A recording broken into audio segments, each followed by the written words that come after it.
네, 오늘 함께 나눌 말씀은 하나님께서 이 에스겔 선지자에게 맡기신 특별한 이 소명에 관한 이야기입니다. 어떤 소명이냐? 바로 이 파수꾼에 관한 이야기입니다. 성경에는 그리스도인을 표현하는 여러 단어가 있습니다. 나그네, 양, 빛, 소금, 포도나무, 가지, 신부 등 다양한 표현이 그리스도인을 지칭하는 이야기가 성경책에 많이 기록이 되어 있죠. 그 중에서 오늘 우리가 좀 고민해보고 한번 생각해볼 단어는 바로 이 파수꾼이라고 하는 단어입니다. 이 네이버 국어사전에서는 파수꾼이라는 단어를 이렇게 정의합니다. 경계하여 지키는 일을 하는 사람이라고 정의하죠. 이 파수꾼의 역할은 분명한 겁니다. 성벽 위에서 적의 침입을 감시하고 위험을 알리는 역할을 하는 사람이 파수꾼이다라는 거죠. 전투의 최전방에서 공동체를 지키고 보호하는 일을 감당하는 사람, 그 사람이 바로 파수꾼입니다. 성경에는 이와 같은 사명을 담대함으로 살아냈던 여러 인물이 기록되어 있습니다. 대표적인 인물이 누가 떠오르십니까? 마태복음 3장 1절과 2절 말씀, 현대인의 성경입니다. 그 무렵 세례 요한이 유대 광야에서 하늘나라가 가까웠다, 회개하라 하고 외쳤다. 아멘. 광야에 외치는 소리라고 불리는 이 세례 요한입니다. 이 세례 요한은 영적 파수꾼으로 백성들에게 회개의 메시지를 증거하고 선포했던 인물이지요. 그는 사람들이 좋아하고 듣고 싶어하고 달콤한 이야기를 하지 않더라는 겁니다. 정말 잘 살고 있습니다. 여러분들의 삶을 하나님께서 기뻐하실 겁니다. 하나님께서 여러분들에게 복을 내려주실 겁니다. 그런 얘기 하지 않았다는 거예요. 그가 사두개인과 바리새인들에게 뭐라고 외치냐면, 독사의 자식들아, 회개에 합당한 열매를 맺어라 라고 외치면서 회개를 촉구하더라는 거죠. 자, 그렇게 옳은 길, 회개의 복음을 선포하던 그는 결국 헤롯 왕의 불법적인 결혼을 책망하다가 목숨까지 잃게 됩니다. 이것이 바로 파수꾼의 모습이다라는 거예요. 인기나 안전보다 진리의 경고를 우선시하는 것이 바로 이 파수꾼의 사명인 것이죠. 또 다른 파수꾼이 성경에서 등장합니다. 사도행전 7장에 등장하는 스데반 집사입니다. 이 스데반은 돌을 맞아 순교하는 그 순간까지 하나님 나라의 복음을 계속해서 증거하는 삶을 살아가죠. 그는 공회로 끌려가 그곳에 모인 수많은 사람 앞에서 담대하게 그들의 죄와 어리석음을 지적합니다. 이스라엘 백성들이 역사를 통해 그들의 부끄러운 모습을 하나하나 끄집어내서 지적하면서 회개해야 됩니다, 돌이켜야 됩니다, 정신 차려야 됩니다 라고 이야기하더라는 거예요. 심지어 사람들이 이를 가며 그를 해치고자 하는 그 순간에도 이 일을 멈추지 않더라는 겁니다. 스데반 집사가 돌에 맞아 죽는 그 순간까지 외쳤던 기도가 무엇입니까? 사도행전 7장 60절 말씀, 세번역 성경입니다. 그리고 무릎을 꿇고 큰 소리로 주님, 이 죄를 저 사람들에게 돌리지 마십시오 하고 외쳤다. 이 말을 하고 스데반은 잠들었다. 아멘. 이것이 바로 진정한 파수꾼의 모습이다라는 겁니다. 자기 목숨을 걸고 경고하고 마지막 순간까지 사랑으로 복음을 전하는 자가 영적인 파수꾼이다라는 것이죠. 하나님께서는 세례 요한을, 스데반 집사를, 또 에스겔 선지자를 영적인 파수꾼으로 부르셨고, 오늘을 살아가는 저와 여러분들도 영적인 파수꾼으로 부르시며 생명을 구원하는 이 귀한 사명을 맡기고자 하신다라는 거죠. 파수꾼은 단순한 감시자가 아니라 생명을 걸고 경고하는 자입니다. 본문 16절과 17절 말씀인데요, 현대인의 성경입니다. 7일이 지난 다음에 여호와께서 나에게 말씀하셨다. 사람의 아들아, 내가 너를 이스라엘 민족의 파수꾼으로 세웠다. 너는 내가 하는 말을 듣고 내 말로 그들을 경고하라. 아멘. 자, 전쟁을 승리로 이끌기 위해서는 여러 직책과 역할이 군사들에게 부여가 됩니다. 모든 직책과 역할이 다 중요하겠지만 이 파수꾼은 가장 기본이 되는 자리이자 가장 중요한 자리 중에 하나입니다.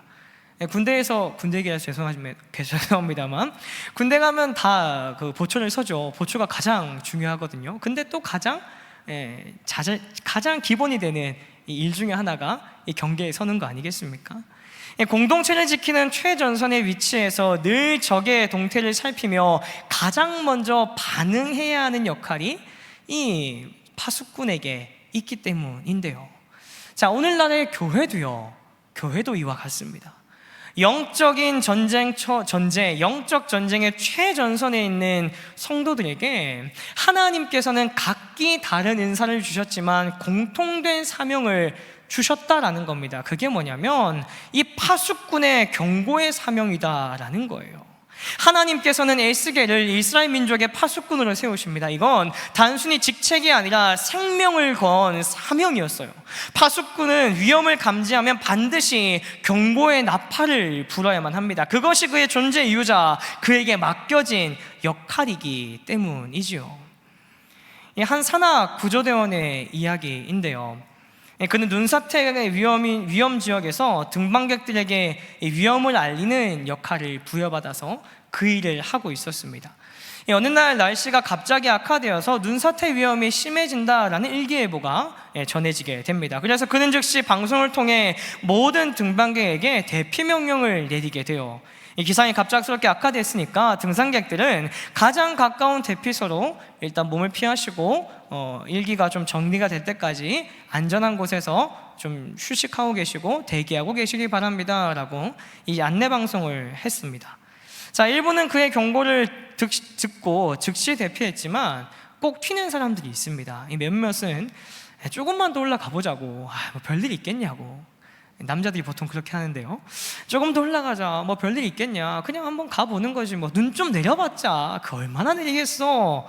경고방송 무시하고 계속해서 이제 산을 올라가기 시작했어요. 이 악화된 날씨는 좋아지기는커녕 더 심한 눈보라와 돌풍을 동반하게 되었고 결국 큰 눈사태가 이 지역 가운데에 일어나게 됩니다. 자, 그 결과 이 경고를 무시한 이 2명의 등반객이 매몰되는 사태가 발생하게 됩니다. 다행히 그들은 재난 대응팀의 발빠른 조치로 안전하게 구조가 되었지만 이 그중 한 명은 동상으로 이 발가락 2개를 잃고 말았다라는 거예요. 이 안전방송을 했던 그 구조대원은요, 밤잠을 이루지 못했습니다. 왜 구조대원이 밤잠을 설쳤느냐? 왜냐하면 이 자신의 경고가 조금 더 강력했다면, 내가 조금 더 강하게 이야기했다면, 내가 조금 더 진실되게 좀 더 강하게 이야기했다면 그들 누구 하나 다치는 사람 없이 안전하게 하산했을 텐데, 이런 마음의 어려움, 마음의 불편함이 그 가운데 남아 있었기 때문입니다. 이 구조대원의 마음이 바로 파수꾼의 마음 아닐까요? 위험을 알리는 것은 선택이 아니라 의무입니다. 왜 그렇습니까? 생명이 걸려있기 때문이에요. 오늘의 교회가 복음을 침묵한다면 어둠 속에 있는 사람들은 방향을 잃고 죽음에 이를 수밖에 없습니다. 오늘을 살아가는 그리스도에게 맡겨진 의무, 파수꾼의 사명은 무엇과 직결되어 있느냐? 생명과 직결되어 있다라는 거예요. 이제 하나님께서 오늘 말씀을 통해 에스겔에게 알려준 4가지의 좀 상황에 대해서 살펴보려고 하는데요. 첫 번째는 악인에게 경고하지 않은 경우입니다. 하나님께서 악인에게 죽음을 경고하실 때 파수꾼이 그 경고를 전하지 않으면 어떻게 되겠습니까? 악인은 자기 죄로 죽고 파수꾼도 그의 죽음에 대한 책임을 져야 한다라고 말씀합니다. 자, 둘째로 악인에게 경고했지만 듣지 않는 경우도 있어요. 파수꾼이 충실히 경고했지만 악인이 말을 듣지 않는다? 그러면 그 책임이 누구에게 있겠습니까? 온전히 악인의 책임에 있다라는 거예요. 파수꾼은 자신에게 맡겨진 의무를 온전히 감당했기에 악인의 죽음에 관한 책임에서는 벗어날 수가 있다라는 거죠. 이어지는 3번째인데요. 의로운 자가 의를 저버리고 악을 행했는데 경고하지 않는 경우입니다. 이게 좀 참 충격적인데요. 본문 20절 말씀 현대인의 성경입니다. 또 의로운 자가 의를 저버리고 악을 행하면 내가 그 앞에 장애물을 놓을 것이다.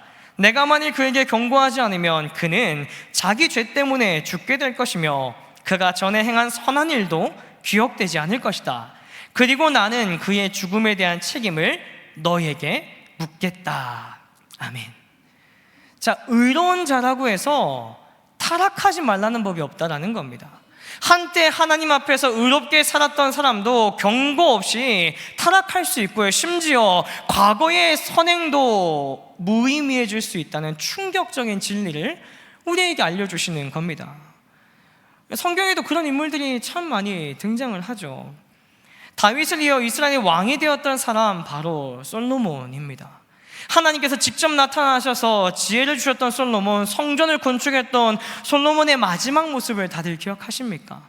열왕기상 11장 4절 말씀 세번역 성경인데요, 솔로몬이 늙으니 그 아내들이 솔로몬을 꾀어서 다른 신들을 따르게 하였다. 그래서 솔로몬은 자기의 주 하나님께 그의 아버지 다윗만큼은 완전하지 못하였다. 아멘. 하나님께 모든 것을 받은 솔로몬입니다.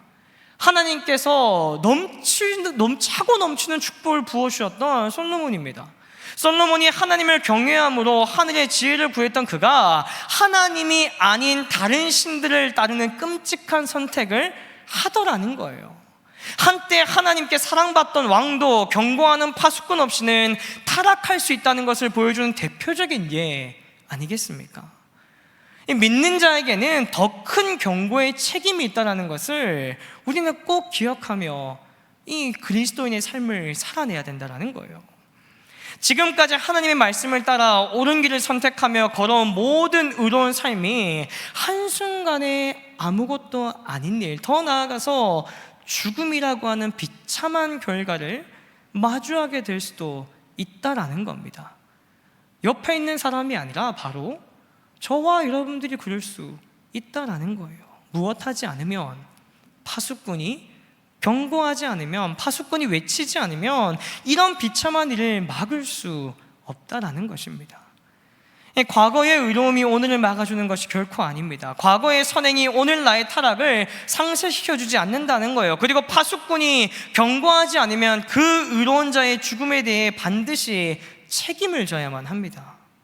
의로운 자라고 해서 안전한 것이 결코 아니라는 거죠. 오히려 더 세심한 관심과 경고가 이 믿음의 공동체 안에 필요하다라는 것입니다. 마지막 네 번째는 의로운 자에게 경고해서 죄를 범하지 않게 하는 경우입니다.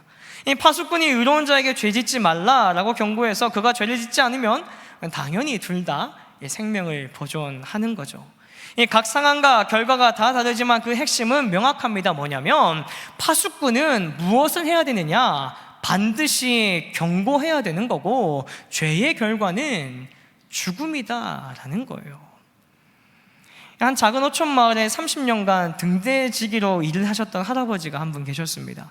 매일 밤마다 그는 밤마다 그 등대에 올라가가지고 불을 켜고요, 새벽까지 그 바다를 지켜보았는데요, 그의 등대는 밤바다에서 조업을 하는 어선들이 항구로 돌아올 때 키를 잡아주고 방향을 잡아주는 중요한 역할을 하고 있었습니다. 자, 그러다 어느 날 강한 폭풍우가 몰아치는 밤이었습니다. 하필 그날 할아버지가 심한 곧불 감기에 걸리게 되신 거예요. 좀 쉴 수도 있지만 할아버지는 아픈 몸을 이끌고 힘겹게 등대를 지키러 올라갑니다. 그러나 좋지 않은 컨디션으로 고된 일, 밤새도록 이 등불을 지킨다는 게 얼마나 어려운 일이겠어요. 이 고된 일을 하려고 보니까 이 졸음에 빠져서 등대의 등불이 잠깐 꺼지게 된 거예요. 때마침 또 그 시간 조업을 마치고 돌아오던 한 젊은 선장이 있었습니다. 이 어두운 바다에 암초가 있는데 그거를 보지 못하고 결국 배가 파손되고 크게 다치는 일이 발생하게 된 거예요.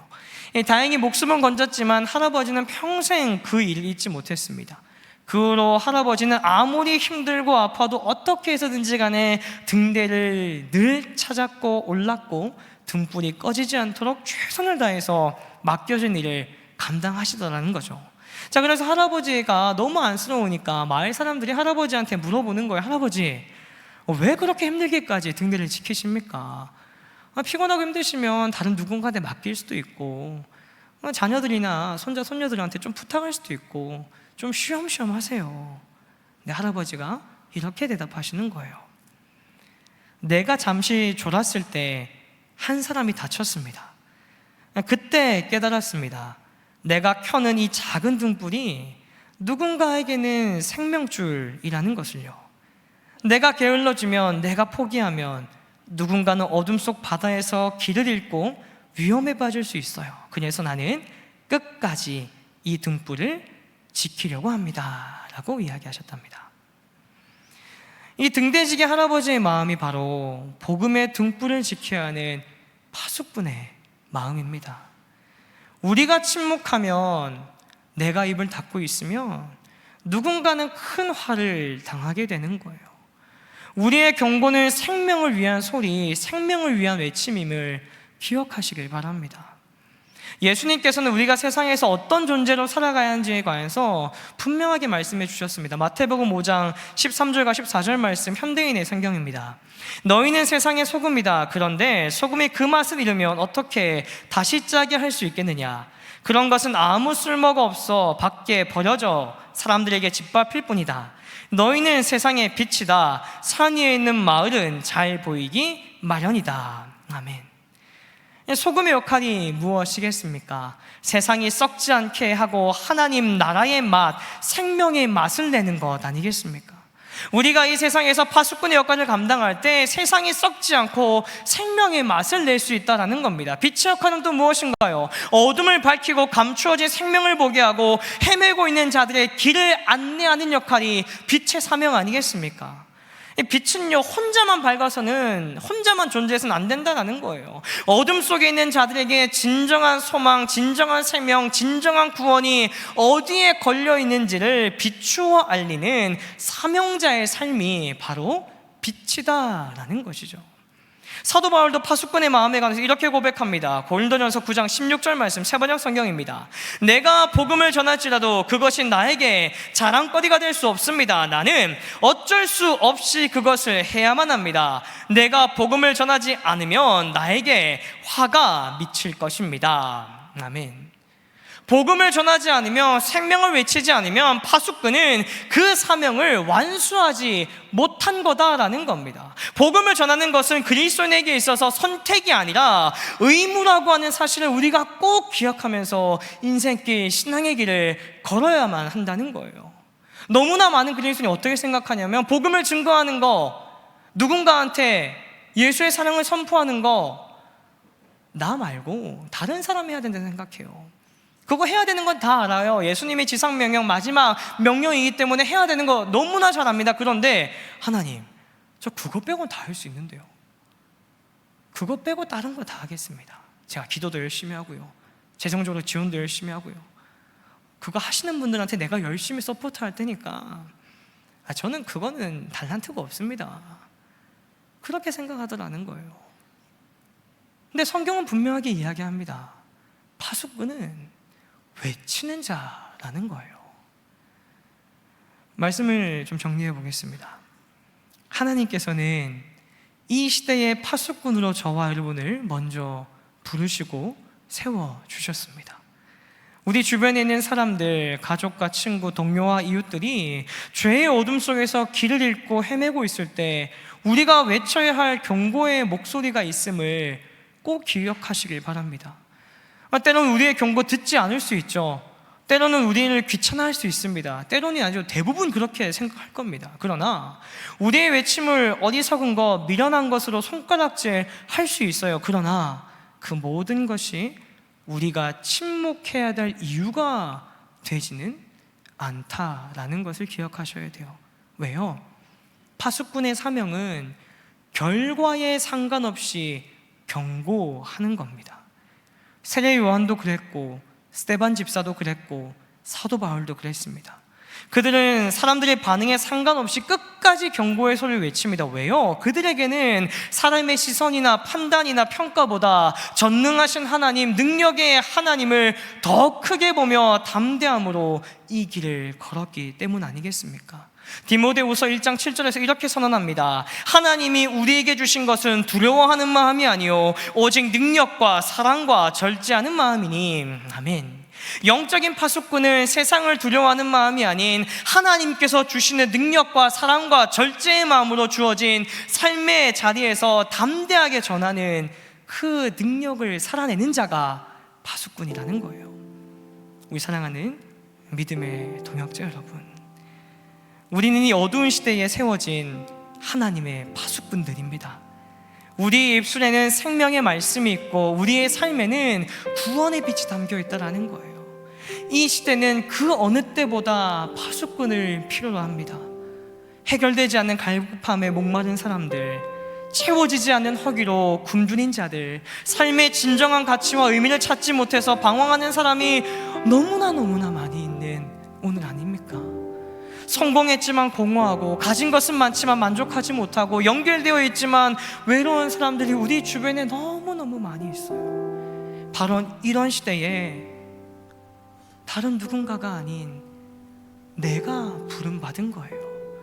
그렇게 우리는 침묵해서는 안 된다는 겁니다. 주저하면 안 된다는 거예요. 더 이상 침묵하지 말고 주저앉지 말고 담대하게 외치시길 바랍니다. 그것이 바로 우리에게 맡겨주신 파수꾼의 거룩한 사명입니다. 침묵을 깨트리고 거절을 두려워하지 않는 담대함과 하나님의 사랑으로 깨어 외치는 참된 그리스도인, 충성된 파수꾼으로 살아가시길 바랍니다.